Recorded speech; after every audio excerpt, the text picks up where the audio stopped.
Hello everyone, আসসালামু আলাইকুম। I hope সকলে ভালো আছেন। ওয়েলকাম টু এনবি নাপু ব্লগস। আজকে আমি অনেক মজাদার, খুবই লোভনীয় একটি ভাজি রেসিপি আপনাদের সাথে শেয়ার করব। তো চলুন দেখি আমি আপনাদেরকে কি রেসিপি করে দেখাচ্ছি। সেটা হলো করলা ভাজি আলু দিয়ে। তো আমরা কম বেশি করলা খেতে অনেকে পছন্দ করি, আবার অনেকে করিও না। যারা পছন্দ করেন, আমার এই রেসিপিটা শুধুমাত্র তাদের জন্য। করলা ভাজি করার জন্য আমি প্রথমে ফ্রাই প্যানে পরিমাণ মতো তেল দিয়ে নিলাম, তাতে দিয়ে দিলাম পেঁয়াজ কুচি এবং কয়েক ফালি কাঁচামরিচ। এখন একটু ভেজে নিয়ে তাতে দিয়ে দিলাম লবণ এবং অল্প পরিমাণে হলুদ।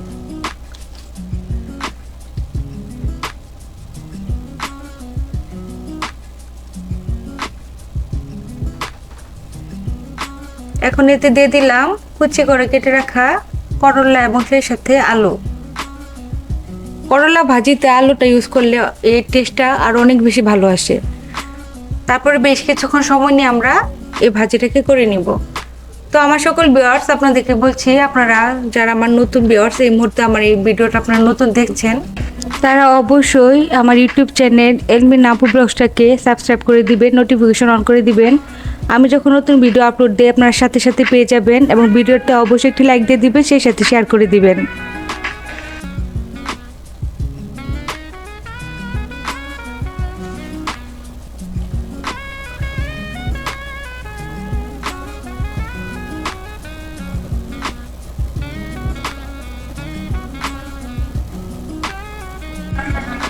এরকম আরও সুন্দর সুন্দর নতুন নতুন ভিডিও দেখার জন্য এনবি নাপু ব্লগসে চোখ রাখুন।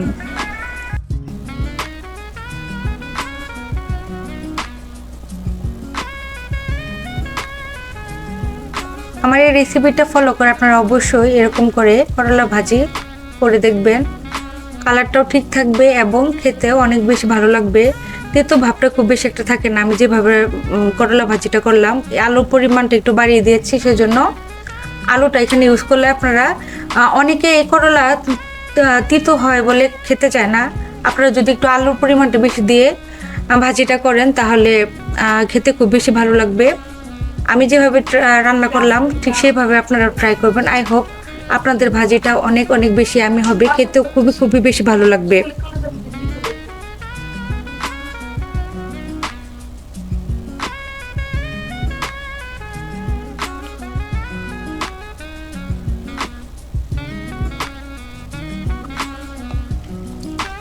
বেশ কিছুক্ষণ সময় নিয়ে করলা ভাজিটা আমাদের করতে হবে।